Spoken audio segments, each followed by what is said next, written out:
Hey there. So I'm going to continue with this video continuing to discuss the resource portion of ISO 9001 2015 Clause 7. This one in particular is 714, which is the environment you work in, that you operate in. That is that clause. This one oftentimes is overlooked by businesses, but it's on the business to ensure that whatever the work environment is that you are working in is compliant to a quality standard and to ISO if they follow ISO 9001 2015. That is your physical well being, it is your emotional and mental well being. Physical oftentimes incorporates safety, so they need to put in place PP or other controls to ensure that you go home in one piece and healthy. Another way of improving the workplace, hopefully mentally at least, is an open door policy with leadership. That may not always happen in all companies, but if they do have a quality system in place and they have to follow ISO, then they need to find ways to ensure that your mental well-being is taken care of, as well as your physical and emotional needs and everything that pertains to that, because we as an employee of that company is out there on the work floor doing whatever's needed for ensuring that the company is successful for their customer and or client, right? So even though oftentimes this subclause may be overlooked, it is an important one that businesses need to be aware of and ensure is in place. Hey everyone. All right, so I'm back again to continue the discussion on resources under ISO 9001 2015 Clause 7. There's a lot of subclauses underneath that. Resources, of course, is an important topic, so ISO has a lot to talk about. But this particular one is really looking at the equipment that a business may need. So 7.1.5 talks about measuring, monitoring equipment. We may need some equipment in what we do that requires calibration. As an example, different meters, different things like torque wrenches, depending on what we do, computers and other devices that may be a part of manufacturing items of whatever sort it may be, but it could even be maintenance requirements, servicing HVAC units, vehicles, right? So this clause is really looking at the business is tracking what is needed for that to be successful. And some of the subclauses underneath that also look at the different elements to track and monitor that. One important subclause underneath that is the tracking of who's using the equipment. So traceability is talked about in this clause. So if you're using equipment that needs to be calibrated, somewhere on whatever document you're utilizing needs to have your name on it in some fashion that ties it back to you, that you're using it.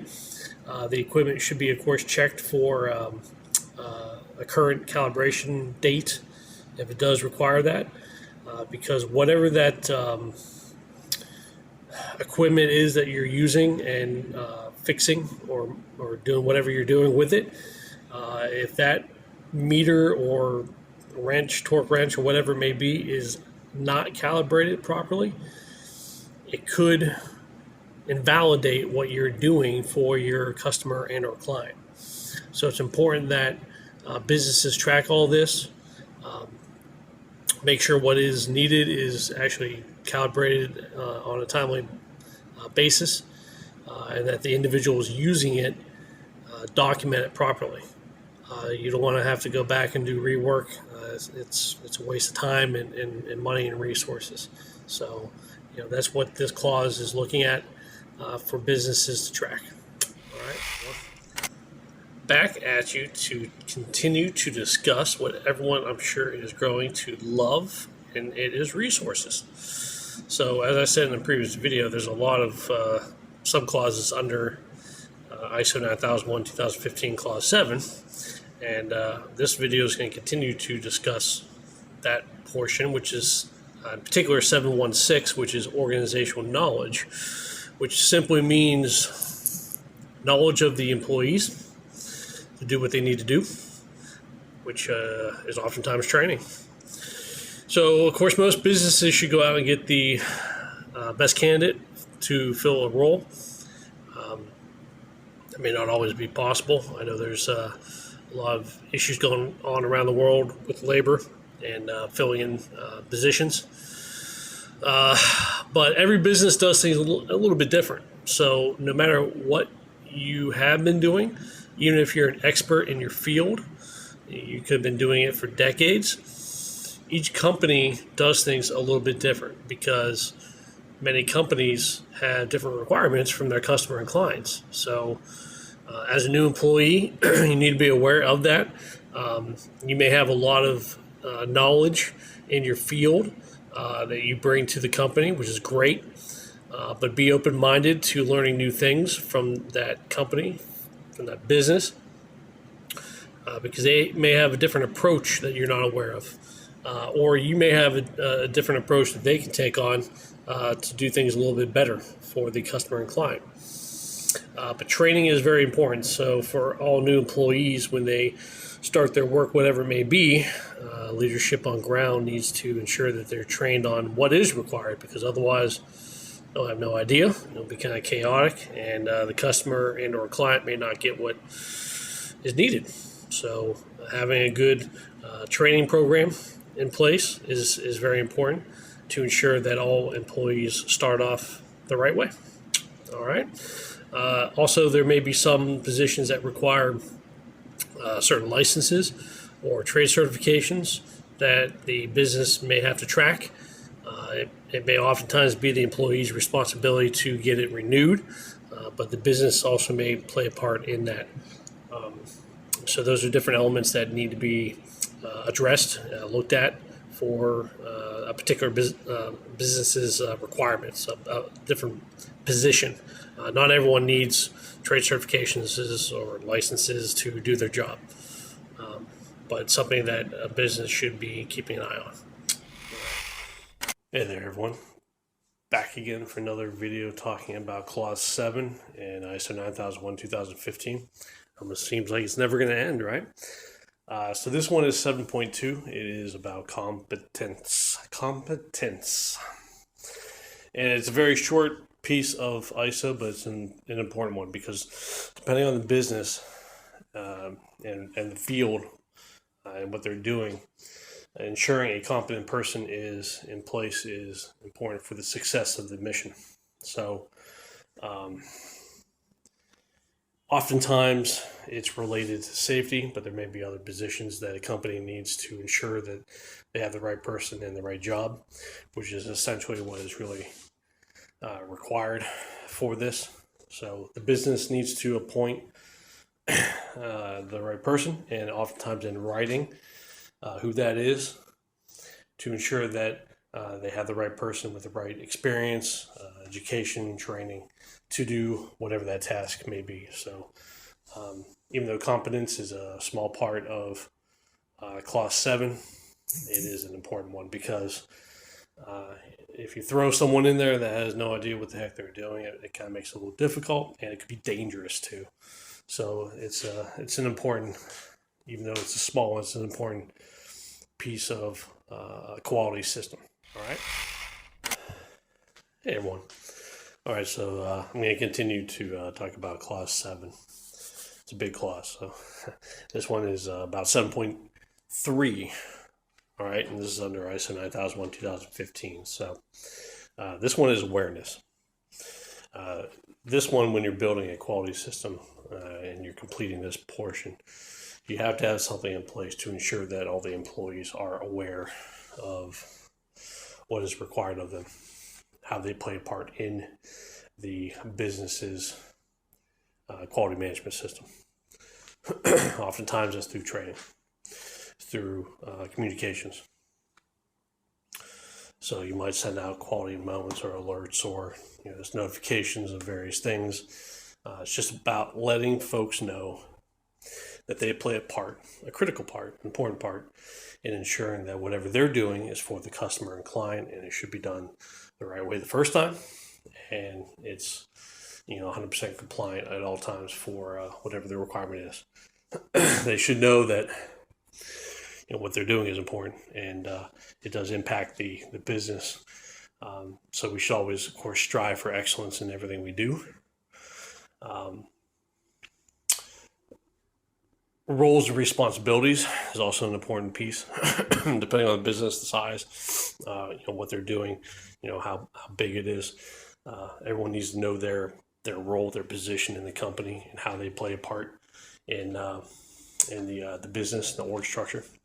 But the awareness clause really is just about ensuring that everyone involved knows their part, and it needs to be communicated often.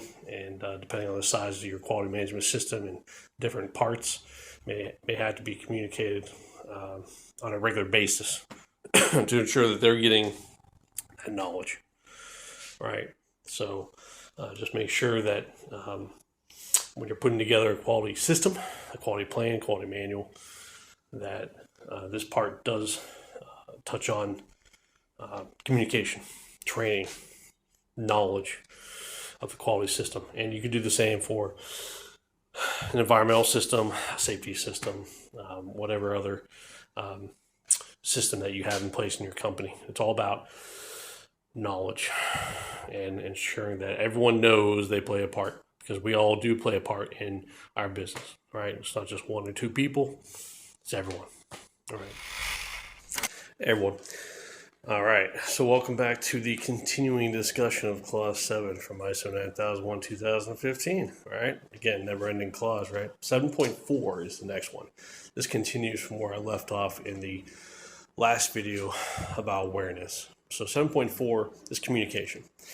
So, I talked about communication is important when it comes to awareness, because everyone has to kind of know what they need to be doing and who's doing what and all that fun stuff. Communication is an important piece for any company, and from what I've found over the years, is one of the biggest pieces that all companies seems to miss or can do better with, right? And that's all companies. That's from work even into our personal lives. Communication is oftentimes lacking, right? So a business, if they're going to have a quality system in place, they're going to follow quality principles, needs to have a communication plan of some sort in place. It needs to break down who they communicate with, customer, client, internal, whatever it may be. How they communicate, it could be email, it could be telephone, it could be virtual, whole bunch of ways, face to face. So who, how, what is communicated is also quite important. Because as I said in the previous video about awareness, folks need to be told various things about the company, different aspects of it.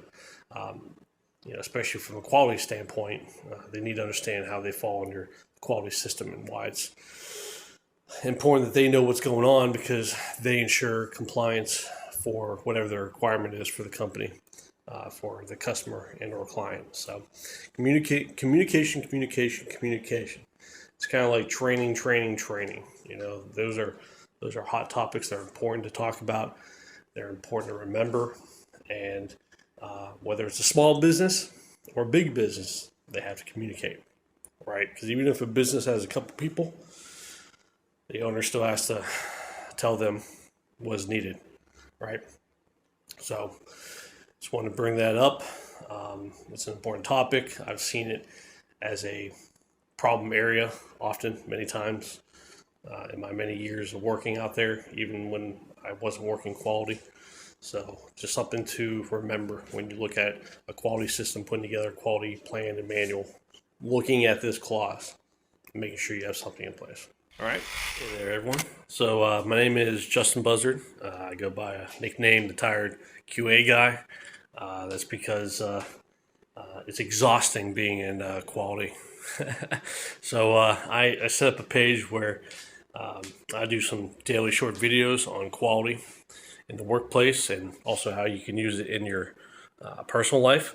So if you're interested in learning a bit about quality assurance, quality control, different aspects of it, just subscribe to my page and you'll get notifications for my daily videos. They're all short videos on varying topics about quality, and it's all meant to educate across the world about quality, and I hope you enjoy it. All right, check out my page. Back with you to close out Clause 7 of ISO 9001 2015. Almost seemed like it was going to take forever, right? So this one is an important one, if not the most important part, because it's documented information. That's the name of this clause, which is 7.5. Because if it's not documented, it didn't happen. Is oftentimes the case. So documented information is essentially a company, a business, needs to ensure that they have in place for the customers documented information, forms, whatever it may be, to show them that they're doing whatever that customer or client wants. So you have to have something in place for the employees to utilize, a process to follow, to explain how to fill out those various forms. Then they have to be controlled in some way. Depending on the company, they may have a SharePoint, a site, somewhere where those forms are located so that the employees can go and pull them out when they need them. The forms itself should also be controlled so that employees can't just do whatever they want with them, because that often happens. So controlled as in, say it's an Excel spreadsheet, and you want to make sure that the employees are only filling out certain parts of it and the rest are locked, right? Because the intent is to give the customer, the client, the document the way it's intended to be. All right. So again, it will vary by the companies, by the services, whatever is being done, how forms are handled. But normally the forms are numbered in a certain way, and they're controlled within that document control system by the company. Whether they have a document control clerk or someone else, who knows? Again, it depends on the company, because some are small, some are big, and oftentimes you may have multiple tasks. So this one is just important because you have to have something in place first. Then it has to be controlled, it has to be accessible, and it has to be communicated, because again, that's a problem we already talked about in previous videos, communicating change of the documents, because you may modify something, you may have something new. If the employees don't know, they're going to keep using what they think is the current document, and it's not, it's obsolete. And depending on the situation of the company, that may get them in trouble if they have to have something in place, controlled, and they're audited against that. If they're audited by their customer, their client, a third party, internal, whatever, it's important to have the latest and greatest. All right, hey everyone. All right, so hopefully everyone's doing okay so far in 2023. This will be a short video. We already completed the review of Clause 7 for ISO 9001 2015. So that leaves Clause 8.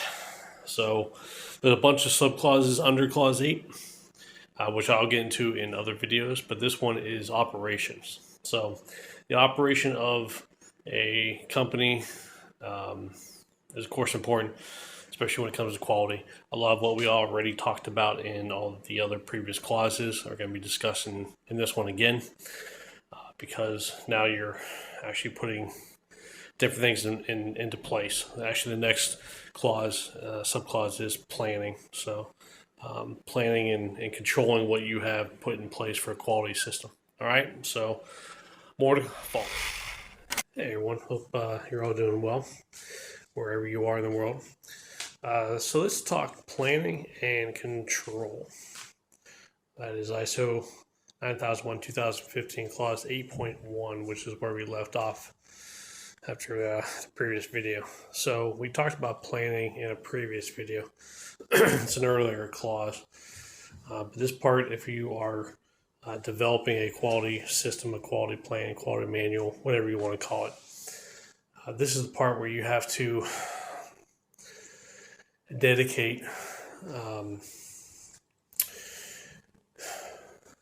a section to ensure that whatever you have put in place, a system of documents for your employees as a business to follow for meeting whatever requirement your customer or client has, is actually followed through. So control is important because oftentimes you have to have controls in place for, say, documents, a central location for your employees to pull out the documents they need, control over the different documents you may have, because if you don't have controls in place, you'll have a whole bunch of stuff out there and you have no idea what it may be. So if something needs to be changed, if you need something new, then it has to be put through a controlled change management of some sort. If it's a meeting, whatever it is to discuss, there should be buy-in with the individuals who are going to use it, because they may know more than someone who may not. Because oftentimes, I've seen it happen many times, where leadership in that area, or even a leader outside of that area, is the one that has to update or do whatever changes is needed. They have no idea, because they're not out there in the workplace, on the work floor, doing the work all the time. So they don't know if that change, that document, is actually meeting requirements. So getting buy-in from all the individuals that are involved in it is important. But 8.1 is really about putting in place what was talked about earlier in an earlier clause, and ensuring there's controls in place to get you what you need.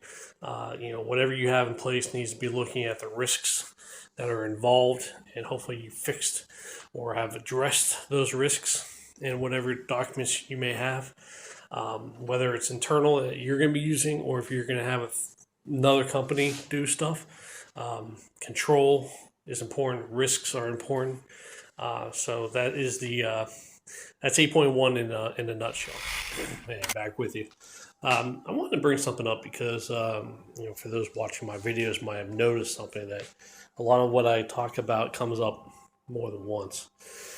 The way ISO 9001-2015, not even just quality, safety, environmental, and all the other standards out there, are all developed around Plan, Do, Check, Act. So Plan, Do, Check, Act. Clause 4 through 7 is generally planning. So you have to have a good system in place. So there's oftentimes a lot of planning needed to ensure that system is in place. And then you have to be able to do whatever is needed. So that's what Clause 8 is. That's why it's important that planning is done well. You have everything in place to be successful for the customer, the client, and just yourself as a business, right? So Clause 9 is checking. So Clause 9, which I haven't gone into yet, is the auditing portion. So whether it's a quality audit, a safety audit, environmental audit, IT audit, whatever the standard is, that clause is to ensure that what's in place and being done is compliant. And then Clause 10 is the last one. Plan, Do, Check, Act. So that part is ensuring that a review is being done to look at whether everything is working. And if it is, great. If it's not, then you can go back and address it. So again, I haven't gone into Clause 10 yet for the videos, but part of that is quality management review, or a business management review. You can do one for safety and environmental, whatever it may be, but you're reviewing everything to ensure that it's good.